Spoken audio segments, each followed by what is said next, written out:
नमस्कार दोस्तों, आप इस वीडियो पर आए हैं तो इसका मतलब यही है कि आप कोई तैयारी कर रहे हैं या कोई भी किसी परीक्षा के लिए पढ़ाई कर रहे हैं। आज इस वीडियो में मैं आपसे बात करूंगी कि कैसे मात्र 10 मिनट में ही आप लगभग 500 प्रश्नों के उत्तर बिना रटे याद कर सकते हैं। वीडियो के अंत तक बने रहिए। मैं वीडियो के अंत में एक सुपर टिप दूंगी कि किस प्रकार से याद किया हुआ लंबे समय तक दिमाग में रखा जा सकता है और भूले बिना उसको परीक्षा में आसानी से क्रैक किया जा सकता है। दोस्तों, आप चाहे जिस भी एरिया से रिलेटेड तैयारी या पढ़ाई कर रहे हो, आपको क्वेश्चंस के आंसर तो याद करने ही पड़ते हैं। और आजकल हर परीक्षा में मल्टीपल चॉइस क्वेश्चंस यानी बहुविकल्पी प्रश्न पूछे जाते हैं, जिनके लगभग 4 ऑप्शन होते हैं और आपको उसमें से एक ऑप्शन टिक करना होता है या फिर गोला काला करना होता है।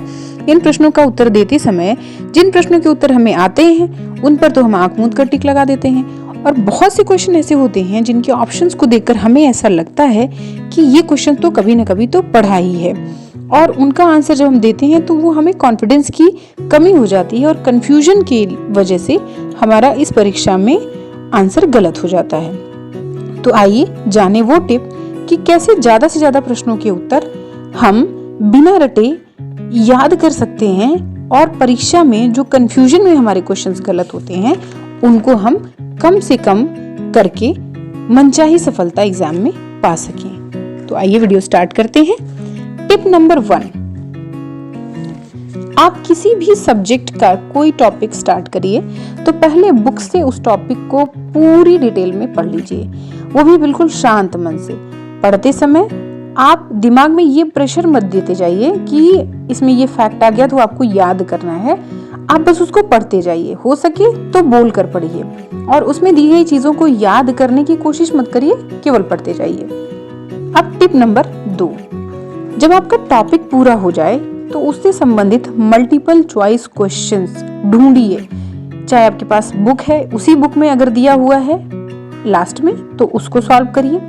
क्वेश्चन बैंक में हो, नेट पर हो, कहीं भी हो, आपको उन क्वेश्चंस को ज्यादा से ज्यादा उस टॉपिक से रिलेटेड क्वेश्चंस को सॉल्व करना है। मान लीजिए आपने 50 क्वेश्चंस का एक सेट ले लिया, अब आप उसको सॉल्व करते जा रहे हैं। अब यहाँ पर आपको ध्यान रखना है कि क्वेश्चन सॉल्व करते समय आप जब एक राउंड की पहले राउंड की पढ़ाई करेंगे तो आप देखेंगे कि 50 क्वेश्चंस में से आपको लगभग, चूंकि टॉपिक आप पहले पढ़ चुके हैं इसलिए लगभग 30 क्वेश्चन या 25 क्वेश्चन, हर स्टूडेंट का अलग अलग कैपेसिटी के हिसाब से रेशियो हो सकता है, तो लगभग 25 से 30 क्वेश्चंस उसको आ रहे होते हैं। तो आपको क्या करना है, जो क्वेश्चंस का आंसर आपको आ रहा है उनको टच नहीं करना है, उनको बस पढ़ते जाइए और छोड़ते जाइए। बीच बीच में कुछ कुछ क्वेश्चंस ऐसे होंगे जिनका आंसर आपको नहीं आता है, आपको लगा कि हाँ ये मैंने पढ़ा था लेकिन इसका आंसर मुझे याद नहीं हो पाया है, तो ऐसे क्वेश्चंस के सीरियल नंबर पर आप गोला बनाते जाइए और जब लास्ट के क्वेश्चन नंबर तक आप आएंगे तो काउंट करिए कि लगभग कितने क्वेश्चंस थे ऐसे जिनका आंसर आपको नहीं आ रहा था। तो लगभग 15 या 20 क्वेश्चंस, आपकी हर स्टूडेंट के अलग अलग क्वेश्चन का नंबर हो सकता है, लगभग 15-20 क्वेश्चंस ऐसे होंगे जो आपको जिनका आंसर नहीं आ रहा होता है। अब चूंकि आपके पास गोला लगा हुआ है, आपको पता है कि 50 में से इतने क्वेश्चंस का आंसर आपको नहीं आ रहा है, तो आप तुरंत अगेन एक रिवीजन करिए और जो ये 20 क्वेश्चंस है, मान लीजिए 20 क्वेश्चंस थे, तो इन 20 क्वेश्चंस को आपको एक बार फिर से देखना है, याद नहीं करना है। आपको ये प्रेशर बिल्कुल नहीं लेना है कि आपको ये याद करना है। आप एक बार फिर से बस पढ़ लीजिए, देखते जाइए। आप देखेंगे कि जब दोबारा आप उसको एक बार पढ़ रहे हैं, क्योंकि आपने ऑलरेडी एक बार पढ़ा हुआ है, जब आपको नहीं आ रहा था तो आपने आंसर देखा हुआ था, दोबारा जब आप इसको पढ़ेंगे तो दोबारा के राउंड में आपको उनका आंसर याद हो जाएगा। लगभग 15-20 क्वेश्चंस अगर आपके पास हैं जो नहीं आते थे, तो उसमें से आप देखेंगे इस राउंड में पढ़ते पढ़ते आपको लगभग 15 क्वेश्चंस के आंसर तो याद हो ही जाएंगे। 2 ही 4 क्वेश्चन ऐसे बचेंगे जिनका आंसर अभी भी आपको नहीं आ रहा है, हो सकता है उन क्वेश्चंस का डिफिकल्टी लेवल काफी ज्यादा हो।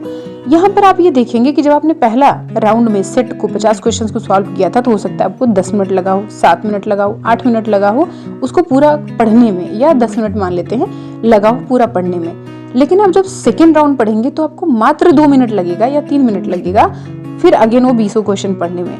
लेकिन अब तीसरे राउंड में आपके पास मात्र 4 या 5 क्वेश्चन बचे हुए हैं, आप सरसरी निगाह से बस 15 या 20 सेकंड में फिर से उन क्वेश्चंस को पढ़ लीजिए। आप देखेंगे कि आपके मात्र 13-14 या मैक्सिमम 15 मिनट में आपके सारे क्वेश्चन आपको याद हो चुके हैं। अब आते हैं अपने टिप नंबर 4 पर। अब हम अपने अगले जो हमारे नेक्स्ट सेट्स हैं उनको भी हम इसी तरह से पढ़ लेंगे। सारे क्वेश्चंस मान लीजिए 50 या 100 जितनी भी आपकी क्षमता है, आप उतने क्वेश्चंस नेक्स्ट पढ़ लीजिए और इसी क्रम से जो क्वेश्चंस जिनका आंसर आपको नहीं आता है उनमें गोला बनाते जाइए। उनके आंसर्स पर नहीं, उनके क्वेश्चन के सीरियल नंबर पर गोला बनाते जाइए और दूसरे और तीसरे राउंड का रिवीजन करते समय तुरंत जो है उनको एक बार फिर से पढ़ लीजिए। आप देखेंगे कि इस तरह से 3 राउंड के रिवीजन में, एक बार पहला राउंड जिसमें केवल पढ़ना है, दूसरा राउंड थोड़ा सा रिवीजन करना है, तीसरा राउंड एक सरसरी निगाह से उनको देखना है फिर से, तो आप देखेंगे कि आपके बहुत ही कम समय में सारे क्वेश्चंस के आंसर आपको याद हो जाएंगे। इसी तरह से आप जितने भी क्वेश्चंस का आंसर सॉल्व करना चाहते हैं इसी तरह से आप सॉल्व करिए और आप बहुत जल्दी सारे क्वेश्चंस के आंसर सॉल्व कर लेंगे और वो उनके आंसर आपको याद भी हो जाएंगे।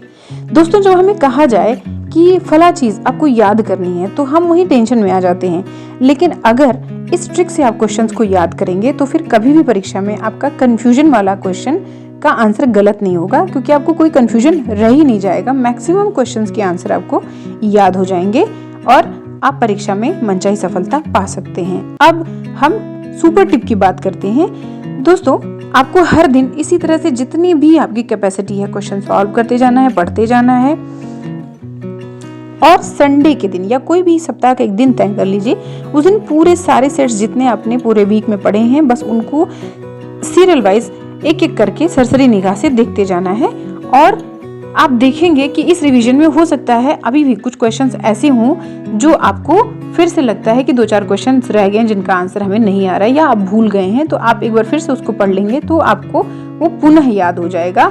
और इस एक हफ्ते के बाद वाला जो आप रिवीजन कर रहे हैं उस रिवीजन के बाद आप देखेंगे कि ये प्रश्न आपको जीवन भर के लिए याद हो चुके हैं, अब ये आपको कभी भूलेंगे नहीं। दोस्तों, अगर ये वीडियो आपको अच्छी लगी हो तो एक लाइक जरूर करिए और इस तरह की जानकारी से भरी हुई और मोटिवेशनल वीडियो देखने के लिए आप इस चैनल को सब्सक्राइब करें, अपने दोस्तों को शेयर करें ताकि उन्हें भी इस वीडियो का लाभ मिल सके। तो मिलते हैं अगले वीडियो में, तब तक के लिए बाय बाय।